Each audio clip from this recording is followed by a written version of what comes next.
দেশি বিদেশি চিকিৎসকদের সমন্বয়ে দেশেই সাবেক প্রধানমন্ত্রী বেগম খালেদা জিয়ার সর্বোচ্চ চিকিৎসা চলছে। এছাড়া তিনি চিকিৎসা গ্রহণ করতে পারছেন, তবে প্রয়োজন হলে তাকে বিদেশে নেওয়া হবে। এভারকেয়ার হাসপাতালের সামনে এক ব্রিফিংয়ে একথা জানিয়েছেন বিএনপি চেয়ারপারসনের ব্যক্তিগত চিকিৎসক ডাক্তার AZM জাহিদ হোসেন। বেগম খালেদা জিয়ার শারীরিক অবস্থা জানাতে এভারকেয়ার হাসপাতালের সামনে থেকে যুক্ত হচ্ছেন সহকর্মী শুভ খান। শুভ, বেগম খালেদা জিয়ার শারীরিক অবস্থা নিয়ে ব্রিফিংয়ে কি জানানো হলো সে বিষয়ে আরো বিস্তারিত জানতে চাই আপনার কাছে।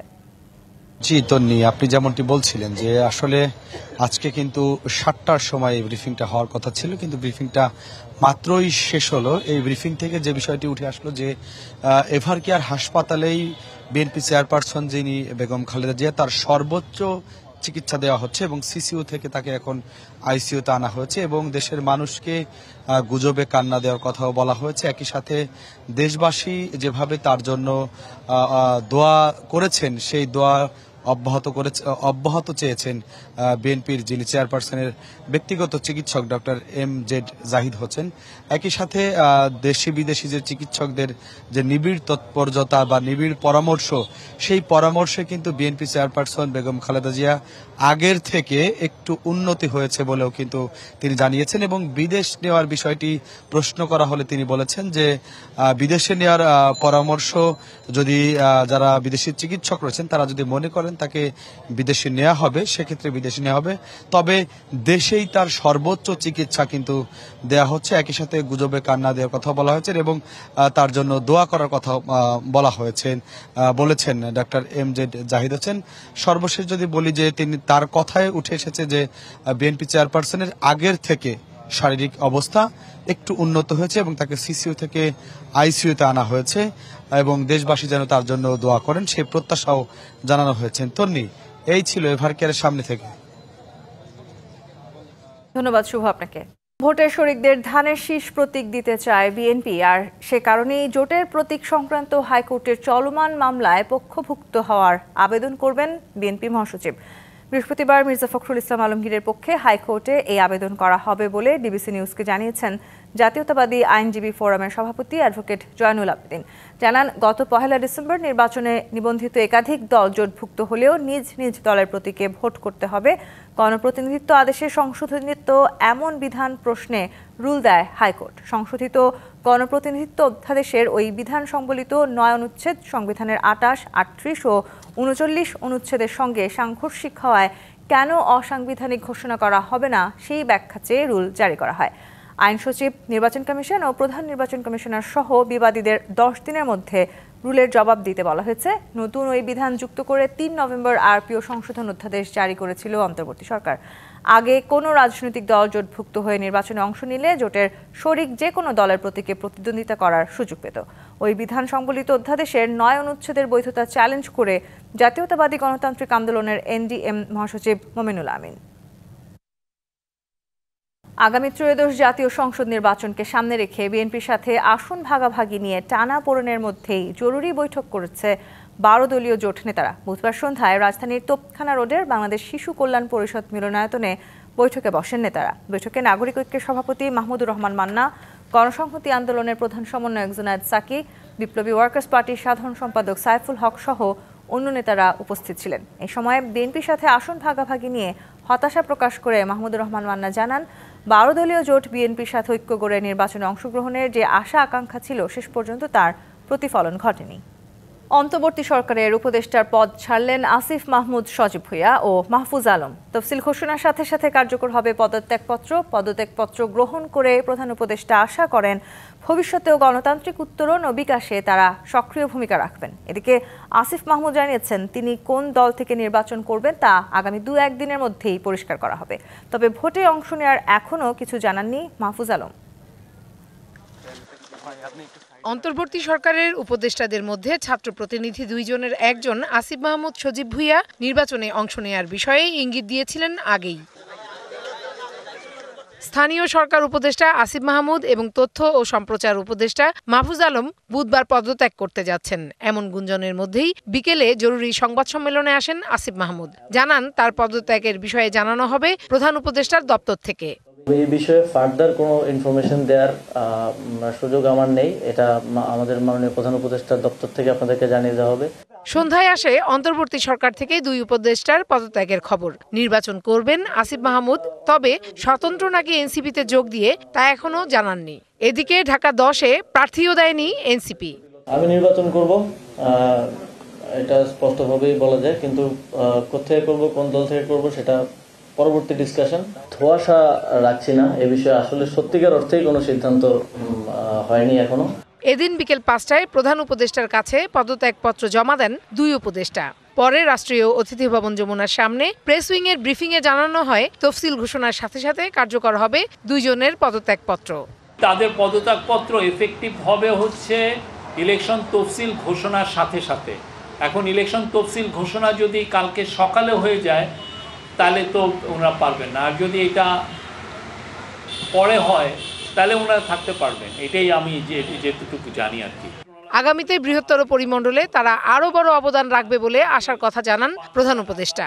প্রধান উপদেষ্টা আরও বলেন, এটা আবার কোর্ট, আজ একটি ঐতিহাসিক দিন। অন্তর্বর্তীকালীন সরকার সবসময় তোমাদের অবদান স্মরণ করবে। আমি তোমাদের সুন্দর ও শুভ ভবিষ্যৎ কামনা করি।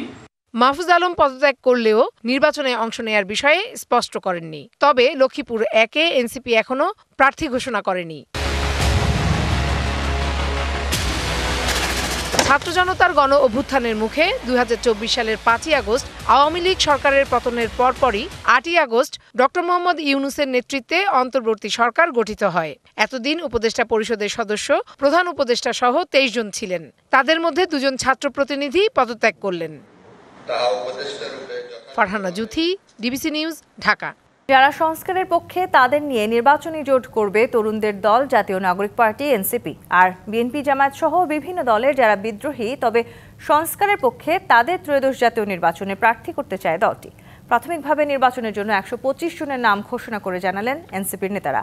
হুঁশিয়ারি দিলেন, দুর্নীতি, সন্ত্রাস বা ফ্যাসিবাদের সঙ্গে জড়িত এমন অভিযোগ পেলে প্রার্থিতা কেড়ে নেওয়া হবে।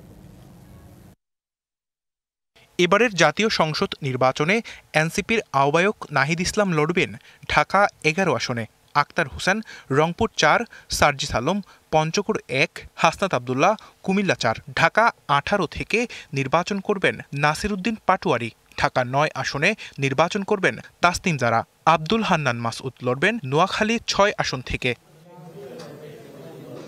অন্তর্বর্তী সরকারের পদত্যাগী উপদেষ্টা এনসিপির আহ্বায়ক নাহিদ ইসলাম জানান, যারা সংস্কারের পক্ষে তাদের নিয়ে জোট করবে তার দল। সংস্কার ছিল গণঅভ্যুত্থানের পরে অন্যতম প্রধান এজেন্ডা। ফলে এই যে সংস্কার এবং এই যে সামনে যে একটা গণভোট হবে এবং গণভোটে যে সংস্কার প্রক্রিয়া বাস্তবায়ন হবে, এই আলাপটাই কোনো রাজনৈতিক দল করছে। দুর্নীতি, সন্ত্রাস বা ফ্যাসিজমের সঙ্গে জড়িত অভিযোগ পেলে প্রার্থিতা বাতিল হবে বলে হুঁশিয়ারি দেন আক্তার হোসেন। কারো বিরুদ্ধে যদি ঋণ খেলাপের অভিযোগ আসে, দুর্নীতির অভিযোগ আসে, কোনো ধরনের রাষ্ট্রবিরোধী, সংস্কার বিরোধী কার্যক্রমে যুক্ত থাকার অভিযোগ আসে, জাতীয় নাগরিক পার্টি এনসিপি যাচাই বাছাই করে তাদের সেই প্রাথমিক মনোনয়ন বাতিল করার সিদ্ধান্ত গ্রহণ করবে। এনসিপির নির্বাচন পরিচালনা কমিটির প্রধান নাসির উদ্দিন পাটোয়ারি বলেন, এবার তারা ব্যালট রেগুলেশনে যাচ্ছেন। আমরা এই নির্বাচনে তাদেরকে না বলবো নতুন বাংলাদেশের পক্ষে, হ্যাঁ বলবো গণভোটে এবং 7 নম্বরের বিজয় ইনশাআল্লাহ ছিনিয়ে আনবো। দেশে সবার জন্য উন্মুক্ত করা হয়েছিল দলের মনোনয়ন। সংগ্রহ করেন 1,500-এরও বেশি মানুষ।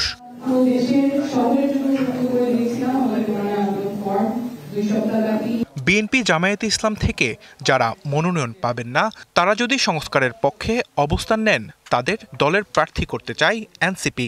আরো অনেক দল আসতে পারে, আমরা পরবর্তীতে তাদের সাথে একটা সমন্বয় করব। Sanjidul Alam, DBC news, Dhaka. দেশের মানুষ বিতর্ক নয়, উন্নয়নের রাজনীতি চায়, এমনটা জানিয়ে বিএনপির ভারপ্রাপ্ত চেয়ারম্যান তারেক রহমান বলেছেন, দেশকে এগিয়ে নিতে নির্বাচনে ধানের শীষকে জেতাতে হবে। জানান, দুর্নীতির লাগাম টেনে ধরতে বিএনপি মেগা প্রকল্পে যাবে না। তার দল মানবাধিকার লঙ্ঘনের মতো ঘটনার পুনরাবৃত্তি দেখতে চায় না বলেও জানান তারেক রহমান। কৃষিবিদ ইনস্টিটিউশন মিলনায়তনে বিএনপির দেশ গড়ার পরিকল্পনা কর্মসূচির চতুর্থ দিন বুধবার অংশ নেন যুবদল ও কৃষক দলের নেতাকর্মীরা। এদিন বিকেলে প্রধান অতিথি হিসেবে লন্ডন থেকে ভার্চুয়ালি যুক্ত হন বিএনপির ভারপ্রাপ্ত চেয়ারম্যান তারেক রহমান। আমরা আমাদের শহীদ জিয়া বিএনপি ক্ষমতায় গেলে কি করবে এমন পরিকল্পনা তুলে ধরে তারেক রহমান বলেন, বিএনপি শুধু পরিকল্পনা নয়, বাস্তবায়নও করবে।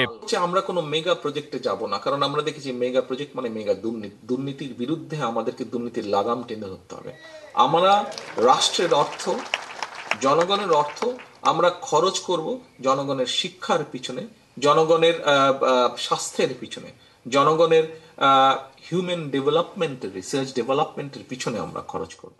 বিএনপির নেতাকর্মীরা নির্যাতিত হলেও ভবিষ্যতে কাউকে মানবাধিকার লঙ্ঘনের শিকার দেখতে চান না বলে মন্তব্য করেন তারেক রহমান। বাংলাদেশের কোনো মানুষ সে রাজনীতির সাথে জড়িত থাকুক অথবা না থাকুক, তার মতামত প্রকাশের জন্য আবরারের মতন যাতে হত্যাকাণ্ডের শিকার হতে না হয়। কৃষিখাতে ব্যক্তিগত বিনিয়োগে বিএনপি উদ্বুদ্ধ করবে জানিয়ে বিএনপির ভারপ্রাপ্ত চেয়ারম্যান বলেন, দেশের মানুষের স্বাস্থ্য সেবা নিশ্চিতে শুধু চিকিৎসা নয়, সচেতনতা তৈরিতে গুরুত্ব দেওয়া হবে।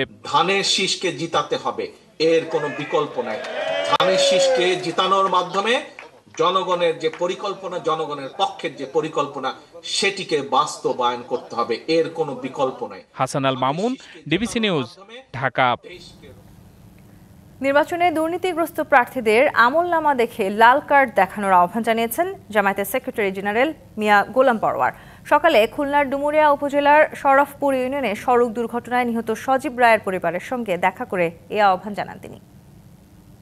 তফসিল ছিল একটা স্টেপ, তফসিলের পরে নির্বাচনকে নিরপেক্ষ করার চ্যালেঞ্জটা জাতির সামনে, নির্বাচন নিরপেক্ষ করার জন্য লেভেল প্লেইং ফিল্ড যেটাকে বলি আমরা, ভোটের মাঠে সকল রাজনৈতিক দলের সমান অধিকারের সমতা রক্ষা করতে হবে। শুল্ক ফাঁকি দিয়ে আনা মোবাইল হ্যান্ডসেট আগামী মার্চ পর্যন্ত বিক্রির সুযোগ রাখার দাবিতে কারওয়ান বাজার এলাকায় করা সড়ক অবরোধ প্রত্যাহার করেছেন ফোন ব্যবসায়ীরা। 16 ডিসেম্বর থেকে এনআইআর চালুর বিষয়ে সরকার অনড় থাকার প্রতিবাদে বুধবার সন্ধ্যা থেকে সড়ক অবরোধ করে ব্যবসায়ীরা। এতে ওই এলাকায় সৃষ্টি হয় ব্যাপক যানজট, ভোগান্তিতে পড়েন ঘরে ফেরা মানুষ। পরে পুলিশ এসে ছত্রভঙ্গ করে দিলে বিক্ষুব্ধরা রাস্তা থেকে সরে যায়। এর আগে ডাক ও টেলিযোগাযোগ সচিব আব্দুল নাসের খানের সভাপতিত্বে মন্ত্রণালয়ের সভাকক্ষে বৈঠক অনুষ্ঠিত হয়। Mobile phone industry owners association of Bangladesh, MIOB ও মোবাইল বিজনেস কমিউনিটি বাংলাদেশের MBCB শীর্ষ নেতারা এতে অংশ নেন। NBR, BTRC ও স্পেকট্রাম বিভাগের কর্মকর্তারা বৈঠকে উপস্থিত ছিলেন।